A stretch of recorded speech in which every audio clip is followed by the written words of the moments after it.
Going to work sucks. Am I right, comrades? Imagine if we all lived in a glorious communist paradise where we all got what we wanted for free and didn't have to do nothing to earn it. Unfortunately, that's not how it works on this bitch of an earth. We live in a society where gamers are oppressed and need to work the 9 to 5 to afford Overwatch loot boxes. So why is it that after spending all day working as a truck driver, we go home and play frickin' Euro Truck Simulator? Let's be honest with ourselves, having to grind in video games is not always fun. I think a lot of people can be blind to the fact that despite games being a leisure activity, they're not always exciting the heck out of you, and a big part of that is down to our personal choice. The nature of grinding in video games has changed over the course of time. It's easy to point your fingers at the various kinds of RPGs, but it spans across almost all genres to some extent. These days, it's more common to see grinding be attributed to obtaining loot or rare items, often to allow you to get better gear or even simply a cosmetic upgrade, rather than simply earning experience or pushing your stats higher. So why do we grind? Why do we sit in front of a screen clicking and pressing the same buttons over and over again? Is it for a sense of accomplishment? A dopamine hit when a flashing icon appears to tell us when we did something good? Well, first it's best to get an idea of what grinding is, which is really not all that black and white. In its most basic definition, grinding in video games is the act of repeating the same task or tasks over and over again for advantages, such as better stats or loot.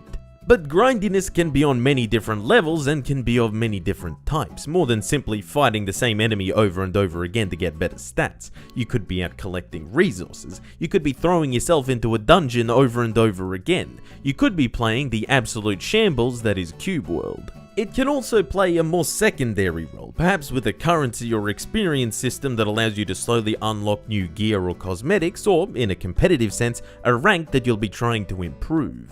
I guess it depends on how pedantic you want to be about it. Perhaps every season in Football Manager is just playing matches over and over again. Perhaps every playthrough of This Land Is My Land is just you repeatedly taking out settlements. I played a lot of Rocket League with my good buddy Swithdaz back in the day, and to be honest, for a lot of my 600 plus hours, I don't know if I was playing the game for fun, or just to try and get past Diamond rank. In the end, grinding is simply a player working towards something, and that something could be one of many things. Is that a vague enough answer for you? Good. Moving on. Minecraft is a game that you could very easily consider a grindy title, more specifically its survival mode. Toiling away collecting resources isn't exactly the height of in-game enjoyment, but you do it happily anyway, knowing you can make new gear or build something cool. There's just something so much more pleasing about building things in survival mode than in creative mode, even though in creative you have more access to materials and can build far more quickly and efficiently. But what makes it better is all the extra work that's been put in. You haven't been given any bonuses or unlimited resources. You've put this all together with nothing but your bare hands and some hard work, and that's extremely satisfying. Minecraft and a lot of other sandbox games are good examples of games becoming grindy not purely by design, but by the player's choice. Nobody told you to spend 10 hours digging stone to build that big ass castle.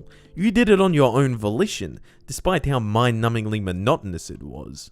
But then you look at old school RuneScape and RuneScape 3.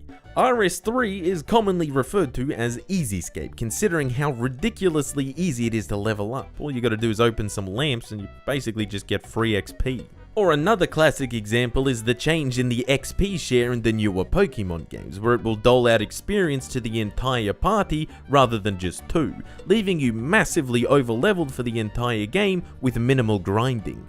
Where's the effort? Where's the challenge? And on the other end of the spectrum, you have Cube World. The problem isn't necessarily the grind, but the end result of your efforts. You go through all of the trouble of clearing multiple regions and collecting artifacts only to have nothing to show for it.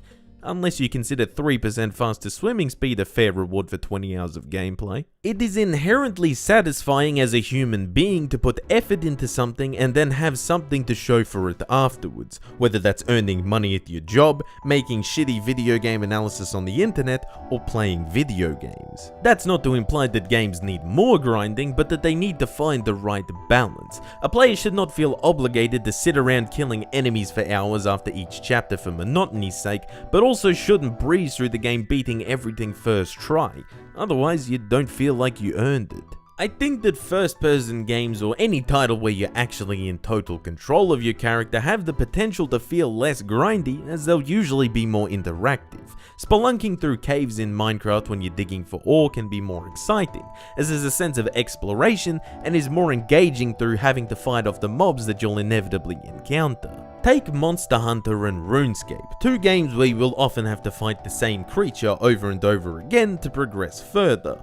Let's just do a quick side-by-side of these two to see which one is more engaging.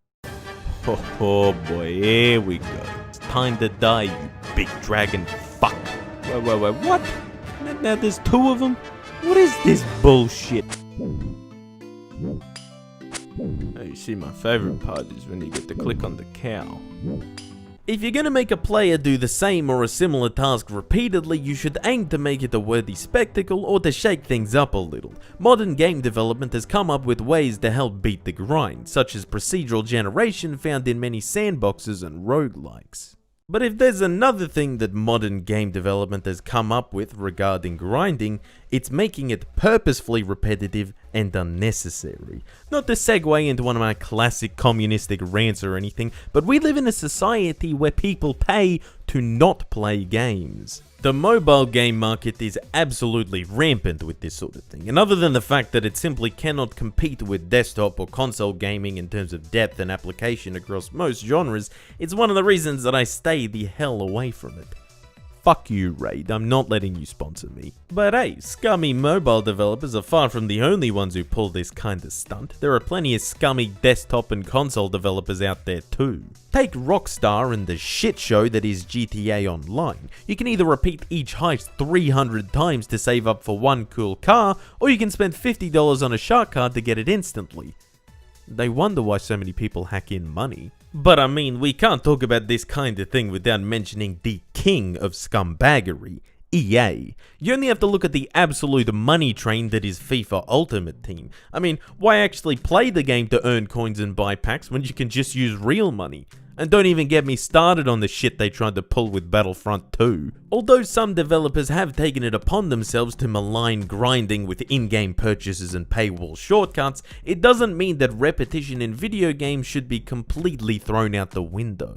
It can serve a proper purpose, and while the old school RPG formula finds itself being outdated in the modern world, yeah, I said it, Pokemon's formula is outdated, and that it's probably time for us to admit that Runescape realistically isn't any more engaging than Cookie Clicker is, the beauty of grinding is often in the eyes of the partaker. Grinding is as much a state of mind as it is an actual game mechanic. Depending on how you look at it, just about every game could be considered grindy to some extent. I think that grinding is a bit of a dirty word, and its reputation is unwarranted, if not sullied by certain titles. As I said, repetition in games is not necessarily bad and should not be confused with tedium. When gone about correctly, it allows players to not only improve their skills, but to achieve a sense of progression and fulfillment. I don't think that developers need to try and trick players into thinking that they're not grinding, but that it's important to try and engage players while they are, and even more importantly, the end result has to be worth it. Grinding needs to be more than a cheap way to pad out a game or a way to sucker you into paying to skip it. It needs to be something that a player is willing to do. Sometimes we need to take a step back and admit that we force ourselves to do things in video games not because they're fun, but that they'll let us do or earn something later that we can really appreciate. And the end result of grinding being worth it or not is subjective. People enjoy different genres and will seek different rewards from video games. While something might feel pointless to one person, it could be a necessary means to an end for another. And as a YouTube content creator who does not do this as a full-time job, believe me, I can appreciate the grind. Both the end result of getting feedback from you guys and being able to enjoy making it for you, even though the creative process isn't always the most fun thing in the world. So, once again, what I'm really trying to say with this video is that RuneScape still fucking sucks.